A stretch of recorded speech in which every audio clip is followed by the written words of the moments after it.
Hello ಗೆಳೆಯರೆ, welcome to S speech in Kannada channel. ಈ ಒಂದು ವಿಡಿಯೋದಲ್ಲಿ ಮಕ್ಕಳ ದಿನಾಚರಣೆಯ ಪ್ರಬಂಧ ನೋಡ್ತಾ ಇದ್ವಿ. ಪ್ರಬಂಧವನ್ನು ಯಾವ ರೀತಿಯಾಗಿ ಬರಬೇಕು ಅಂತ ಮೊದಲು ನೋಡಿದಾಗ ಇಲ್ಲಿ ಪೀಠಿಕೆ, ವಿವರಣೆ, ಉಪಸಂಹಾರ ಅಂತ ಬರಬೇಕು. ಬರೆದ್ರೆ ಸಾಲದ ಅಷ್ಟೇ ಸಾಕ ಅಂತಂದ್ರೆ ಇಲ್ಲ, ಪೂರ್ಣಾಂಕ ಬರ್ಬೇಕಂತಂದ್ರೆ ಏನ್ ಮಾಡ್ತೀರಾ, ಸುಂದರವಾದ ಅಕ್ಷರದೊಂದಿಗೆ ಈ ಒಂದು ವಿಷಯಕ್ಕೆ ತಕ್ಕಂತೆ ಒಂದು ವಿಷಯ ಇದ್ದಾಗ ಮಾತ್ರ ಏನಾಗುತ್ತೆ ಅಂದ್ರೆ ಪೂರ್ಣಾಂಕ ಪಡಿತೀರಾ. ರೈಟ್? ಹಾಗಾದ್ರೆ ಪೀಠಿಕೆಯಿಂದ ಪ್ರಾರಂಭ ಮಾಡ್ತಾ ಹೋಗೋಣವಾ? ಹಾಗಾದ್ರೆ ಈ ಒಂದು ಎಲ್ಲ ವಿವರಣೆ ಅಂತಕ್ಕಂಥ ನಿಮಗೆ ಇಷ್ಟವಾದ್ರೆ ಒಂದು ಲೈಕ್ ಅನೇಕ ವಿಡಿಯೋದಲ್ಲಿ ಪ್ರೋತ್ಸಾಹ ತುಂಬ ಸಿಗುತ್ತೆ. ಇನ್ನೊಬ್ರಿಗೂ ಶೇರ್ ಮಾಡಿ ನೀವು ಸಾಧ್ಯ. ಇಂಥ ಅನೇಕ ವಿಡಿಯೋ ಚಾನಲ್ ಸಬ್ಸ್ಕ್ರೈಬ್ ಮಾಡಿ. ಹಾಗೆ ನೋಡ್ತಾ ಹೋಗೋಣವಾ? ಓಕೆ, ಮೊದಲು ಪೀಠಿಕೆ ನೋಡ್ತಾ ಹೋಗೋಣ. ಪ್ರತಿ ವರ್ಷ ನವೆಂಬರ್ 14ರಂದು ನಮ್ಮ ದೇಶದಲ್ಲಿ ಮಕ್ಕಳ ದಿನಾಚರಣೆಯನ್ನು ಆಚರಿಸಲಾಗುತ್ತದೆ. ಈ ದಿನವನ್ನು ಭಾರತದ ಮೊದಲ ಪ್ರಧಾನಮಂತ್ರಿ ಪಂಡಿತ ಜವಾಹರ್ಲಾಲ್ ನೆಹರು ಅವರ ಜನ್ಮದಿನವಾಗಿದೆ.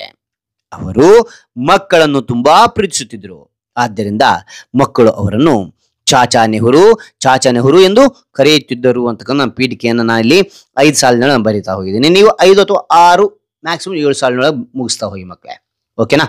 ಸಮಯ ಯಾವ ರೀತಿ ಡಿಪೆಂಡ್ಸ್ ಅಪಾನ್ ಸಮಯ ನೋಡ್ಕಿರಿ. ಸಮಯ ನೋಡ್ಕೊಂಡು ನೀವು ಅದನ್ನ ಹೆಚ್ಚಿಗೆ ಮಾಡ್ತಾ ಹೋಗಿ. ಇಷ್ಟು ಬರೆದ್ರು ಓಕೆನೆ. ಅದ ನಂತರ ವಿವರಣೆ ನೋಡ್ತಾ ಹೋಗೋಣ. ವಿಷಯ ವಿವರಣೆ ಅಂತನೂ ಅಂತೇವೆ. ಓಕೆ, ಇಲ್ಲಿ ವಿಷಯ ವಿವರಣೆ ನಾನು ಏನ್ ಮಾಡಿದೀನಿ, ಪಾಯಿಂಟೇಜ್ ನಿಮಗೆ ತಿಳಿಸ್ತಾ ಹೋಗಿದ್ದೀನಿ, ಈಸಿಯಾಗಿ ನೆನಪಿಡ್ಲಿಕ್ಕೆ ಸಾಧ್ಯ ಅಂತೇಳಿ.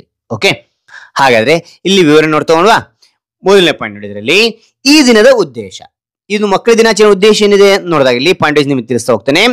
ಮಕ್ಕಳ ದಿನದ ಉದ್ದೇಶವೆಂದ್ರೆ ಮಕ್ಕಳ ಹಕ್ಕುಗಳು, ಶಿಕ್ಷಣ ಮತ್ತು ಕಲ್ಯಾಣ ಕುರಿತು ಜನರಲ್ಲಿ ಅರಿವು ಮೂಡಿಸುವುದು ಅಂತಕ್ಕಂಥದ್ದು. ಅದ ನಂತರ ಮಕ್ಕಳು ರಾಷ್ಟ್ರದ ಭವಿಷ್ಯದ ಶಕ್ತಿ ಎಂದು ಸಾರುವುದು ಹೇಳ್ತಾರೆ. ಇದು ಉದ್ದೇಶ. ಇದು ಎರಡನೇದು, ನೆಹರು ಅವರ ಮಕ್ಕಳ ಮೇಲಿನ ಪ್ರೀತಿ. ಹೆಂಗಿತ್ತು ಮಕ್ಕಳ ಮೇಲೆ ಪ್ರೀತಿ ನೆಹರು ಅವರಿಗೆ ಅಂದಿನ? ಇಲ್ಲಿ ನೋಡಿ, ನೆಹರೂಜಿ ಮಕ್ಕಳನ್ನು ತೋಟದ ಮೊಗ್ಗುಗಳಂತೆ, ಏನೋ ಮೊಗ್ಗೆ ಇದ್ದಂಗೆ ಅಂತ ಹೇಳ್ತಿದ್ರು. ಮಕ್ಕಳನ್ನ ಮೊಗ್ಗುಗಳಂತೆ ಪ್ರೀತಿಸ್ತಾ ಇದ್ರು ಇವರು ಅಂತೇಳಿ ನೋಡ್ಬೋದು. ಅದ ನಂತರ ಅವರು ಮಕ್ಕಳನ್ನು ದೇಶದ ಭವಿಷ್ಯ, ಅವರನ್ನು ಪ್ರೀತಿಯಿಂದ ಬೆಳೆಸಬೇಕು ಎಂತ ಇದ್ರು ಅವರು ಎಂದ್ರು ಅಂತ ನೋಡ್ಬೋದು.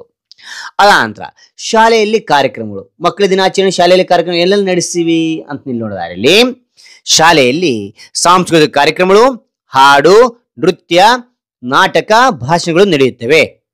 ಓಕೆನಾ? ಆ ನಂತರ ಮಕ್ಕಳು ತಮ್ಮ ಪ್ರತಿಭೆಯನ್ನು ತೋರಿಸಲು ಈ ದಿನ ಆತ್ಮವಿಶ್ವಾಸದಿಂದ ಭಾಗವಹಿಸುತ್ತಾರೆ ಅಂತಕ್ಕಂಥ ನೋಡ್ಬೋದು.